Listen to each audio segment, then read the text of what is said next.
Chapter 840, Masky Boy Mayhem! Hello everyone and welcome to the new episode of the Podcast. We've returned to our regularly scheduled programming on the high seas where you can't seize me's, or my friend Hypocrite. Hello. And this was chapter 840, Iron Mask. And there was some fucking bombshells in this chapter. Things I've been waiting for a long time. And it turns out we called some of what happened from last time. The level of calling it that we did in our last video into this one is on another fucking level. I only wish that we had gotten the video out sooner so people could be even more impressed by how smart boys we are. Yeah. Okay, so let's just start from the beginning because there's a million things that happen in this chapter. So first of all, we do have confirmation that those are clones. Those are 100% clones in that fucking liquid gel. Yep. Aloe vera. They're all the same guy, except the guys who aren't the same guy. They're all cloned from a bunch of really strong main guys, bunch of dudes. One thing that was interesting about that is the fact that the clones don't know that they're clones, which is kind of odd because, like, are we sure about that? Well, they said have that. We asked? Did they? They said something like. Of course, you're right. None of the soldiers themselves are actually aware of this fact, so I think they just think they're all like really stupidly similar to each other for no particular reason, which is funny. Probably. I mean, since they're all genetically engineered anyway, they might have just been able to kind of, sort of play down their, curious tendencies, their critical thinking skills. I mean, maybe that's a little too complex for, what you can do fucking around with genes, but possibly. But they're certainly not, they're just raised to be soldiers from the ground up, to be the best soldiers, and not to think about anything. Yeah. So it's shit's fucking crazy. Okay, so clones, right? That's very strange for One Piece. And remember how we were joking last time about how, like, isn't it funny that there's, like, only ever, like, one scientist in One Piece, and like one guy's involved with every fucking major event, and it's always Vegapunk. Yeah. Vegapunk did everything. And we're like, there's no way he did it again. Also but of course, he did it again. He was responsible once again. Well, he was a partner with what's his face, Judge, or his father. They had a whole Manhattan Project thing going on, which is really cool. And yeah, like we've got a new super genius, and it's Vinsmokes Judge, who's also a strong boy who beat up Sanji. Well, by killing a dude, but still, it was really cool. So this guy's like a super genius too, and they said specifically, this was fucking fascinating to me. So they talked about Yonji is lecturing Sanji on how they've cracked, there was a specific word they used for it that I wrote down. Hang on. Life equation? The lineage factor. Lineage factor. And in the picture, they clearly show DNA. So they're talking about DNA when they say lineage factor. Like, it's the source of life. It's the blueprint of life that allows them to, they can manipulate to do stuff. I just thought it was really cool how Oda refers to, DNA, something everyone knows about, as a different name in One Piece versus the real world. Because, like, their science is way further behind ours for the most part, and it's kind of like a different, it's kind of weirdly behind ours, like in a, like things like I think it's the what are the snails called, like the ones that are Dendenmushi. Well, the ones that are phones are called Dendenmushi, but like all the other ones that are used for different things, like those snails probably just naturally exist, and they they're only altered a little bit to be like used as all these engineering things. So like actual science and making stuff up from nothing is like way behind the times, even though they have all this futuristic like broadcasting technology. That is true, but it makes sense in a world like One Piece, where like okay, there are just these snails that work like phones or TVs or whatever. Like they just do that, and given that, just aside from those, they're just basically in the the 1600s, like the 1500s or whatever. Like they're just a ways back in technology from where we are. Except there happen to be guys like Vegapunk who are just like so shonen level smart that they can just, they're cooking up DNA, they're cooking up clones, they're doing, like laser beams and shit So, like, for the most part, it seems like the One Piece world is consistent, and that, like, technology on the whole is back a ways. But it's also kind of, because the One Piece world is broken up into so many individual islands that are separated by each other by all these crazy natural phenomenon, it also makes sense to me why there'd be places like, like that, just places that are more technologically advanced versus a place like, the place Kalgara was from. Like, actually, I guess that was hundreds of years ago. Whatever. One Piece is crazy. Technology's old, but some of it's fast because Vegapunk is there. Yeah. But what I thought was cool was that, so Vegapunk worked with the whole team, including Vinsmokes Judge. So they discovered DNA, but it specifically said, and I was curious about this, Vegapunk himself, because I've had suspicions about what role Vegapunk is going to play. And so Vegapunk had nothing to do with inventing actual clones. That was something that Judge himself went off once the project was canceled to do, like, alone. Like, he himself took the DNA knowledge stuff, came up with cloning, and made his clone army. Vegapunk had nothing to do with that. And that makes me think, in addition to lots of stuff we've seen before, Vegapunk's going to be a big good guy when we finally meet him way down the line. And, like, even more interesting... go ahead. I mean, the most obvious thing is, like, the idea that he gave Kuma his last wish to protect the One Piece guy's ship. So I've always felt like he's like he's working with the Marines because he has no other choice.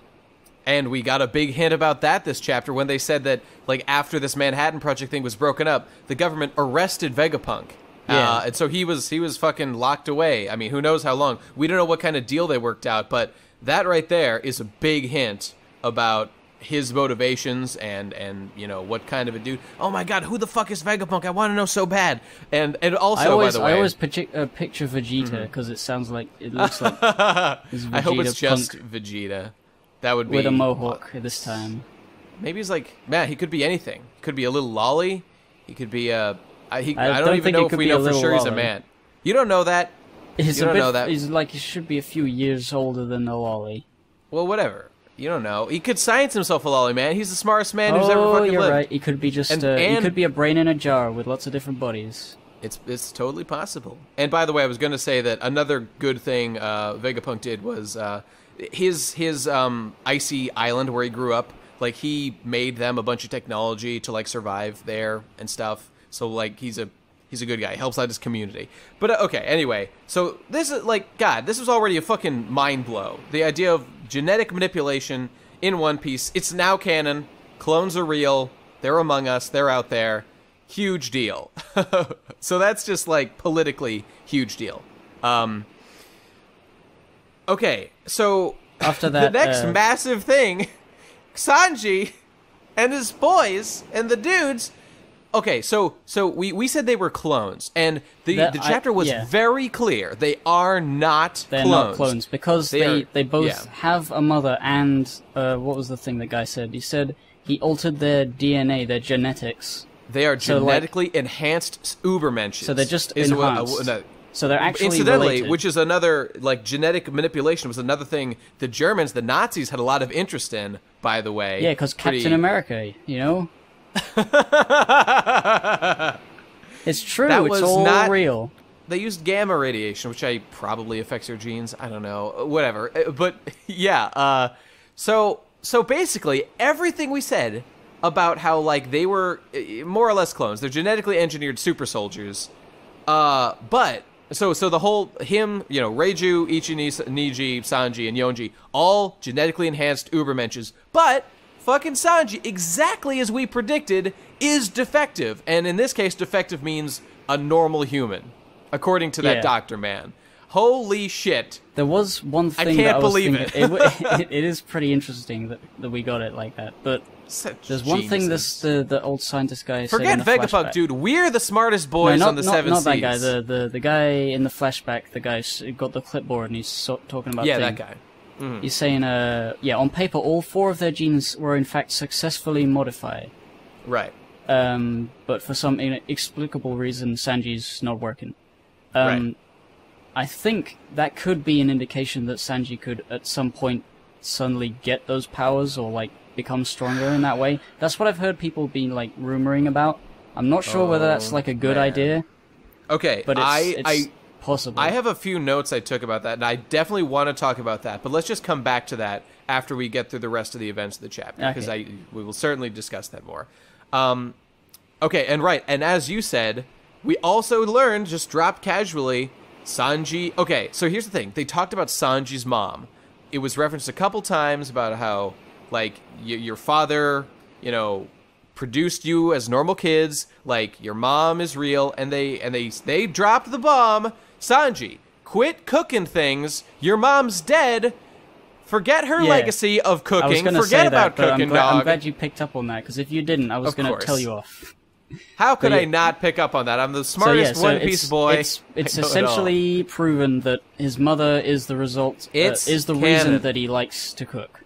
There's no doubt about it anymore. We are going to get another flashback any fucking day now. I'm guessing. It's coming. I'm guessing when it comes like down to the wire, where like Sanji's about to fight his father or something, like one of his brothers or something.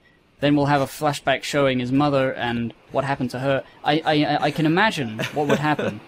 Is like Judge told Sanji that his mother died from something, but it could have been that he killed her, and he will reveal that in a crucial moment, and Sanji will be like, "What? You killed her? I'll kill you even harder." It's one of those big. Oh my God, really? But you could totally see it coming. I've got some crazy ideas about what this could be. So first of all, thought here was, okay, right, the mom was, maybe brutalized by the lifestyle of the Germa Kingdom. That made an impression on him. He loved her, they cooked, and it was all great and awesome. And then, everything would play out as we have previously theorized. But there's a very different possibility for how this thing has gone. So, okay, these guys are all North Blue guys, right? They're from the North Blue. Yeah. And that is where Liar Norland is famous. That's where Liar Norland is from. That's true. That's what Sanji knew. Right. So, okay, call me crazy, but is it not possible? So, okay, we know that they're genetically engineered super soldiers. That's a fact. We have not actually seen confirmation that his mother really existed. All we've heard so far is a couple references to how Judge fucked. He had a twinkle in his eye, and that became his kids later, is what Yonji said at the beginning of the chapter. And then later, we see into that flashback when Judge says, "Your mother's, forget her legacy. Let's just be a soldier now. Just do that shit." So what I'm trying to say is, we don't have any actual confirmation that this mother figure ever existed. Is it not possible that Judge kind of came up with a mother character who isn't real, just to sort of comfort his children, to make them think that they were normal?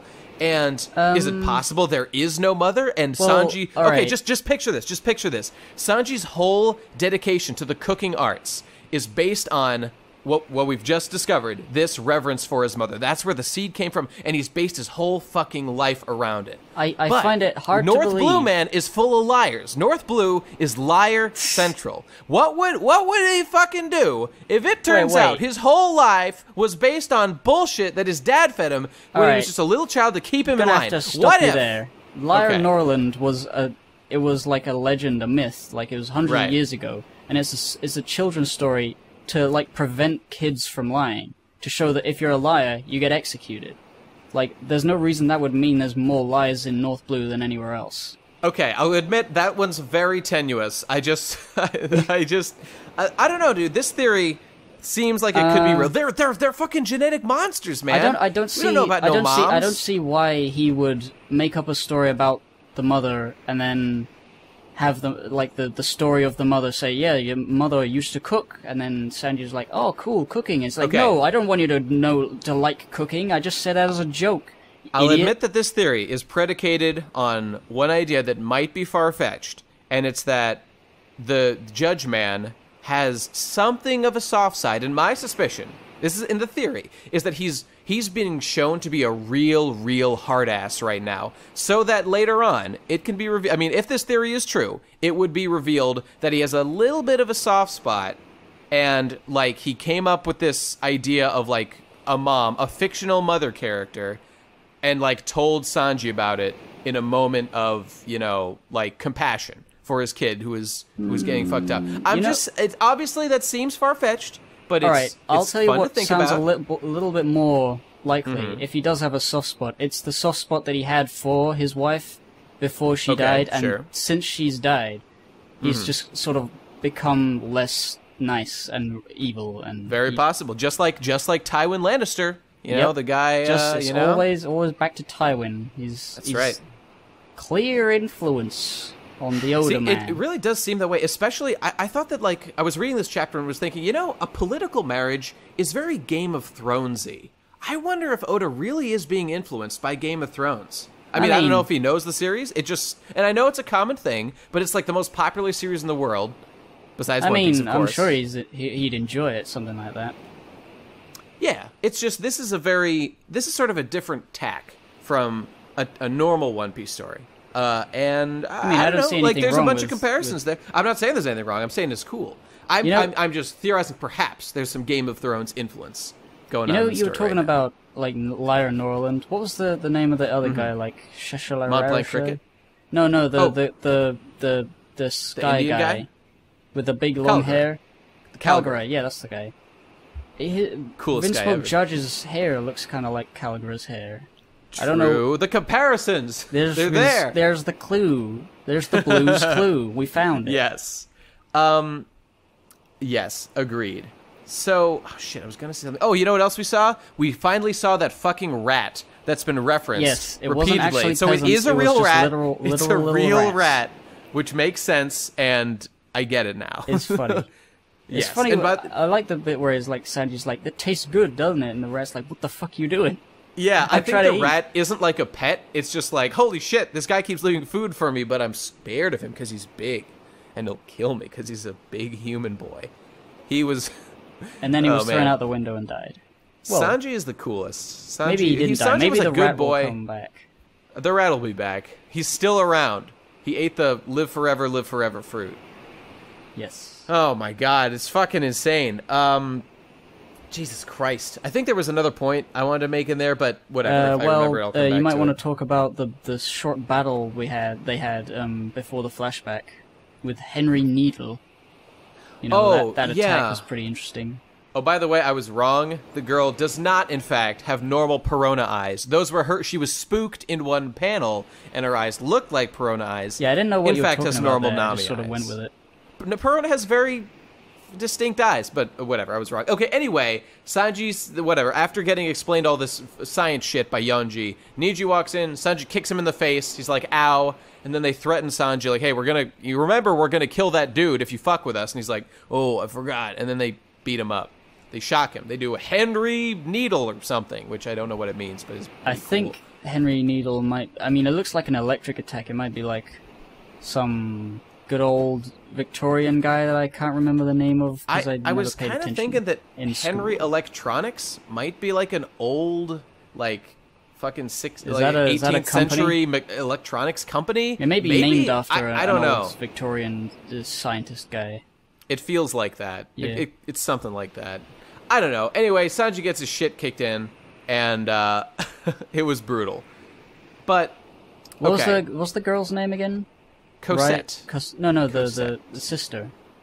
Oh, Reiju. So we learn another here development that Reiju, about her. She doesn't actually hate Sanji. She just laughs along with the others so that she doesn't get bullied. That is correct. And one thing I want to point out, I don't know whether this means anything, but when the guy is saying all the genes were successfully modified, he's talking about all 4 of them. So he's talking about the boys. Right. He's not necessarily talking about her. So I don't know whether she has the power. It's a little strange because she was clearly training with all of them. I don't know. I kind of want to read another translation because I feel like they I've only found one translation of this. It was a little unclear what was going on there, but I mean, I interpreted that to mean Vinsmokes, Judge doesn't really care about the girl, which is pretty common for like patriarchal dudes like that. Or it could be that we've made a mistake and all 4 of their genes were in fact successfully modified. It refers to the 4 that are doing well And then But that wouldn't make any sense, because Judge was really disappointed. Like, why would he be surprised if the one he didn't modify was unmodified? Yeah, it seems to me, it seems like he was just a failure of an experiment. And that's why his eyebrows are the wrong way. That's the source of their power. I don't know. I do hope that I do hope that if she has like power like them, that at some point she'll reveal, like if the battle seems to be going in Sanji's favor, and she'll switch sides and help him or something. Well, I mean, take his handcuffs off at the very least. Get him going. It seemed pretty clear she definitely has a relatively close amount of power to the other successful dudes, because you could see in that flashback she was keeping up with everybody and Sanji was lagging behind, and like that's all their power is. They're just strong. I don't know, maybe smarter. I don't know if he would get into that territory, making them super smart, but they seem like stronger, faster, better. Smart. They seem kind of like with hair like that. I don't think so. Oh, bam! Suck my dick. But yeah, what happens near the end of the chapter is that they're realizing Sanji has no potential, and fuck him, just pretend he's dead, tell everyone he's dead, and lock him away forever. And I think it's implied that his sister releases him somehow and lets him run away. I would say that's quite likely. That's probably what's going to happen. Yeah, and it's really fucking terrifying. Like the idea of putting a mask on him and putting him in a goddamn cage in the bottom, saying, "Yeah, your father just wants you to never exist. Goodbye."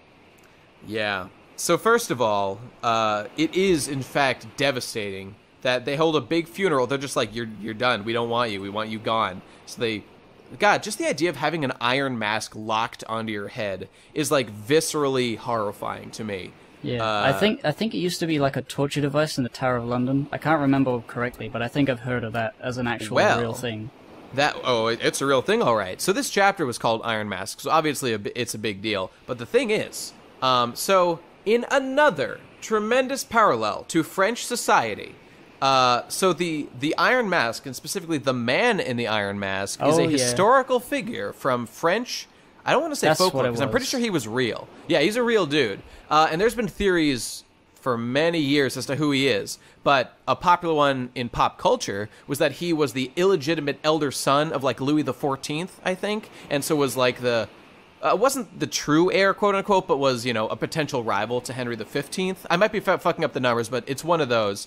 And so, like, for his whole life, because he looked identical to the emperor or something, they fucking locked this iron mask on him. Left him in like prison for his like entire life. I remember the man in the iron mask from some weird like Musketeers cartoon. Oh really? Yeah, it was like a political French. Oh, I don't know whether it was French. It might have been English, but the Three Musketeers the man in the iron mask. Are they? Okay, well it all makes sense then. It was really cool, but I never really looked into the lore the legend beyond that. But this whole thing really makes me think.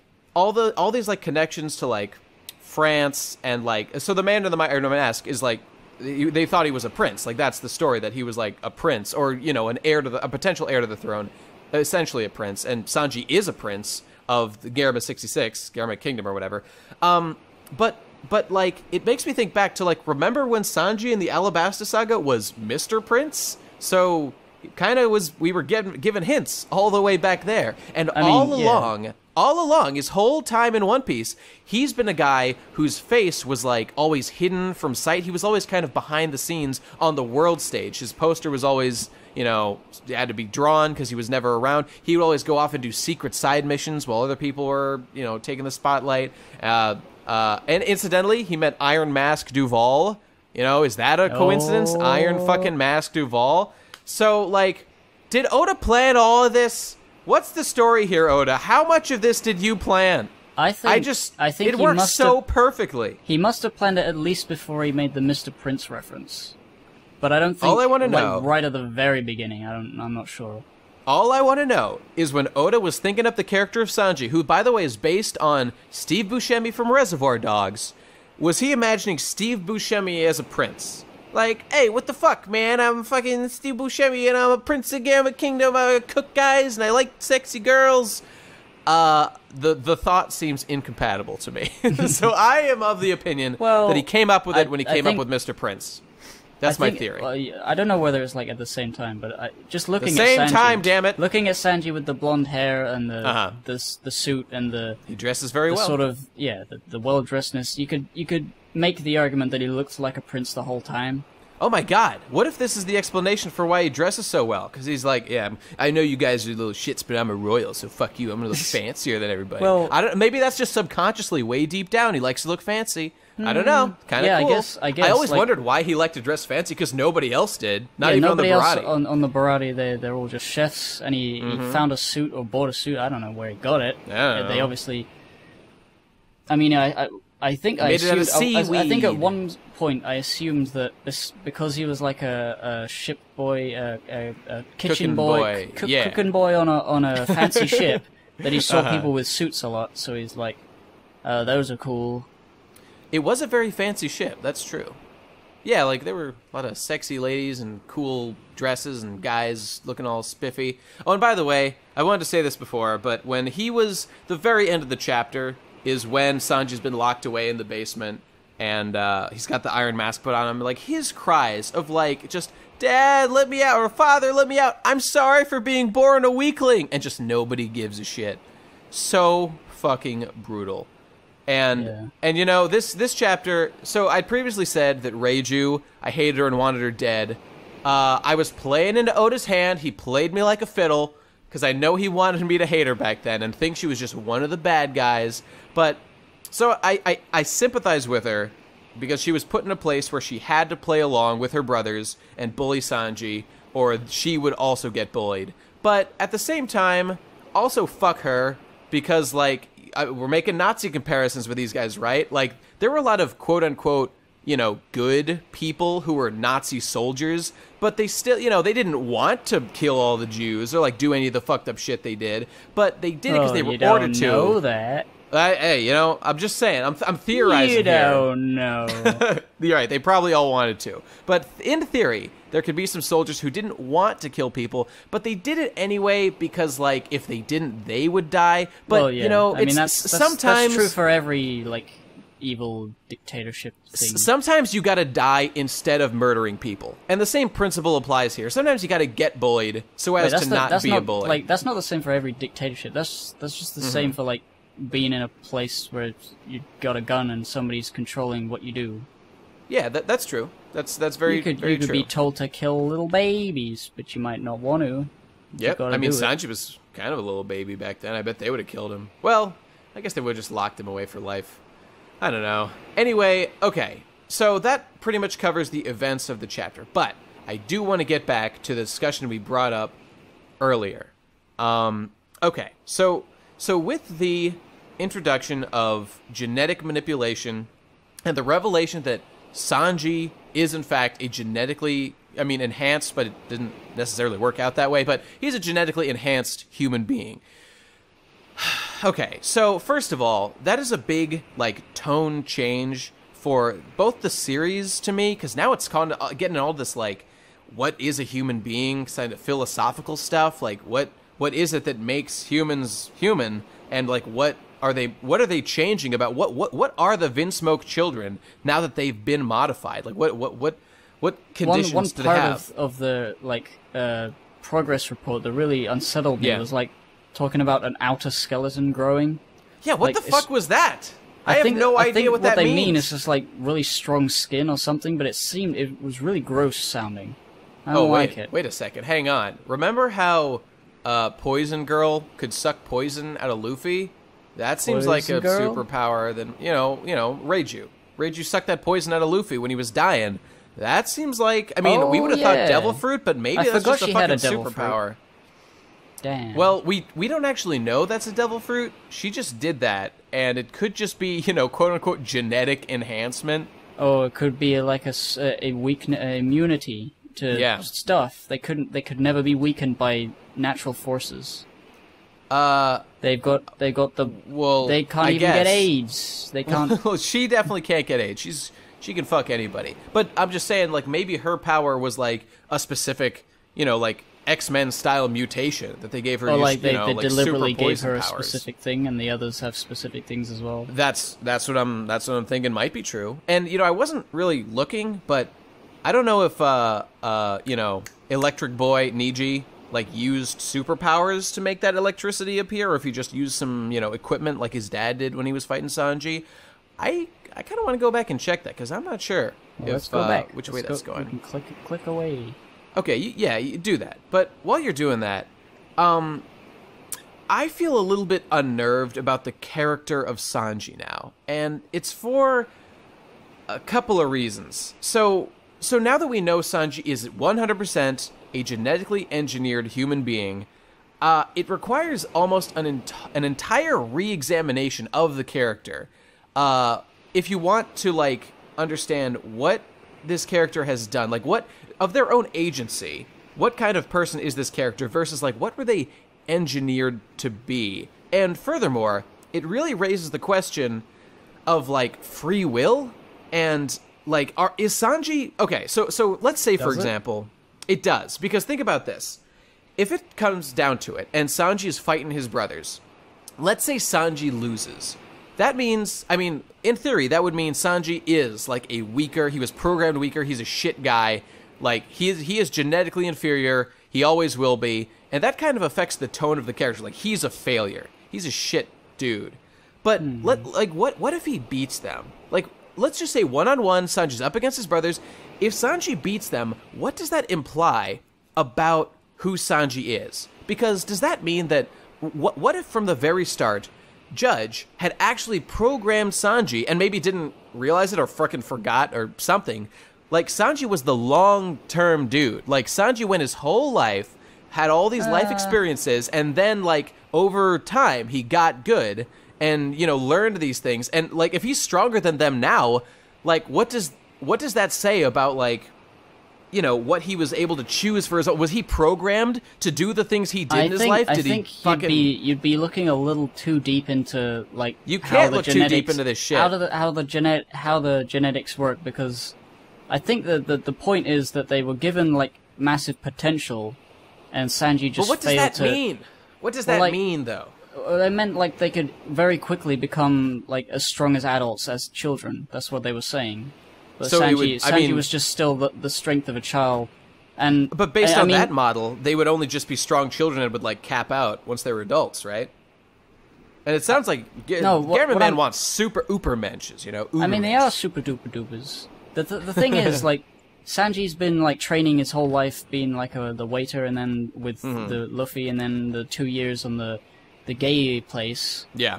He's been really strong training. Like, if he does manage to beat one of them, I think it doesn't say that his programming allowed him to do that. I mean, we've seen characters that are normal humans that just are able to do all that cool shit without devil fruits or, the abilities of humans are, like, very high anyway. Like, the idea that you're enhancing them is just making it easier, I guess.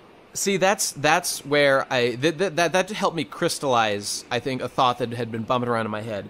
So, like, this is a very strange thing to do tonally in One Piece. Because, like you said, One Piece characters have extremely high, every character, no matter who you are or what you look like, have an extremely high, like, skill and strength ceiling. Like, look at Luffy. He's, like, a skinny little string bean, and yet he can bench, like, 1 billion pounds and is faster than the speed of light. And, like, how did he do that? I don't know. Well, he just really worked really hard. He took a bite of gum. Yeah, that's right. That's all he did. But, like, compare that to, like, the Vinsmokes kids. Like, they don't really seem, based on what we've seen yet, like, even as strong as Luffy. Like, what have they done? Like, we saw them jump around. Like it's just, we saw, like, Edward Weeble the other day. The new Shichibukai boy. He, like, destroyed an entire... Why do you think they're not as strong as Luffy? I mean, they've been shown to, like, destroy entire kingdoms by themselves. Okay, but that's the terminology was a little vague. They, like, ended the war and there was destruction. So, like, did they do it by themselves? It's not really clear.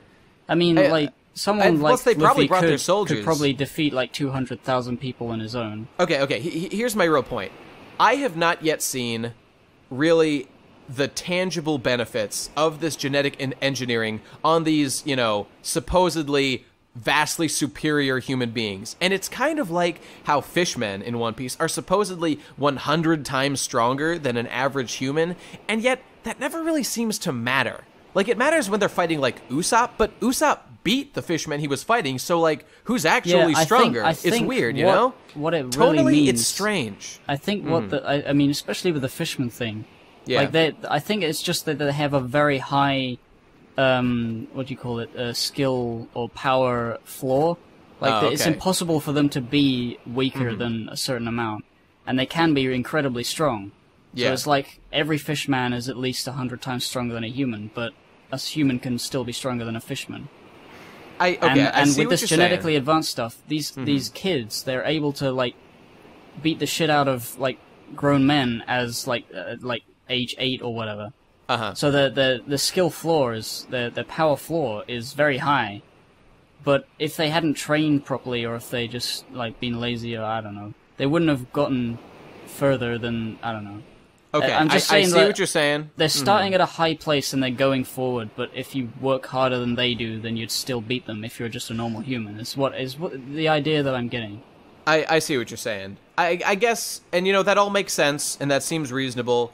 And it's just that this whole thing seems a little odd to me, because One Piece has shown that, like, training hard and, like, lifting weights or whatever the fuck Luffy does works so fucking well at getting you incredibly powerful. It really, really works. So, like, in the world of One Piece, it seems strange to me that, like, this genius guy would, like, go through all these fucking hoops to make clone soldiers when, like, if you just lift, you can get, like, super fucking strong. You can be like Rayleigh if you just train for, like, you know, decades or whatever, which obviously the guy's prepared to do, since he's making clones and building labs. That's really what it comes down to. We won't know until, like, both of them get serious in a fight, like Sanji and Oniji or whatever.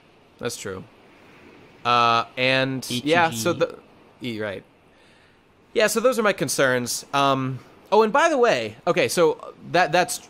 All right, that's enough of that. That's all interesting, and I'm really looking forward to hearing how that resolves. But, by the way, about Sanji's mom... So, you know, before I was saying maybe she existed, you know, maybe she didn't. She probably did. It'll most likely be she was real. We'll get a flashback to her. That's the way One Piece normally goes, so that's reasonable to expect. But we still have not yet seen... We understand the cooking thing is established, right? That's in the books, basically, no matter what happens. But chivalry, Sanji's extreme chivalry, is still, as of yet, not explained. And that, to me, is even more important than the cooking thing. So I'm just saying, I need confirmation as to why. All right, I don't have confirmation yet, but I think part of it would probably be that his sister isn't the one that kept beating him up, but his brothers did. So, like, that could have been where it started. Like, he likes her more because she secretly tells him that I don't hate you like the others. I'm doing it pretend, but I gotta laugh. So he, you know, she's like comforting him in, you know, when he's all beat up. So I guess, like, that would be where it began, and from there it's just sort of, I don't know. I suppose feels a little wishy-washy to me. I we actually gotta more get more subscribe. Information, but that's where that's true. That's fair. Though I personally am leaning more towards your theory of his mom was abused, and in some way or another. Well, I mean, we don't know, but we'll see. And it's going to be my theory that she was abused or something bad happened to her. Sanji either directly or indirectly found out, and it made a big impression on him to, like, never hurt women.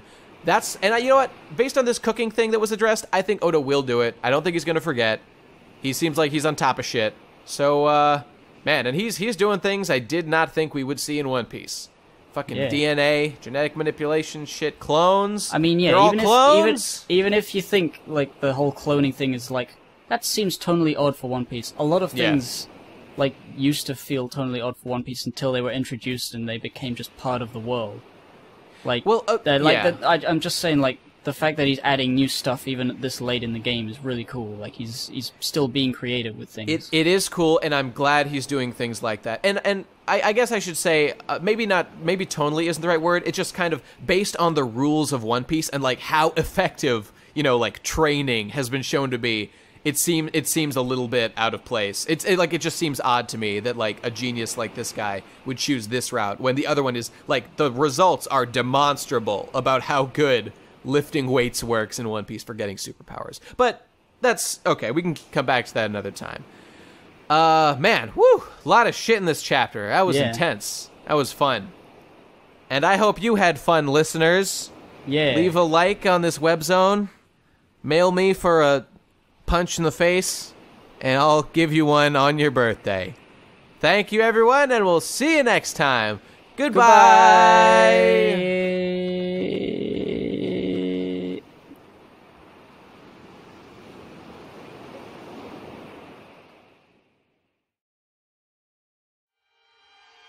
Lord Judge, it appears that Lord SANJI is simply a normal, regular, human being. Fucking normies!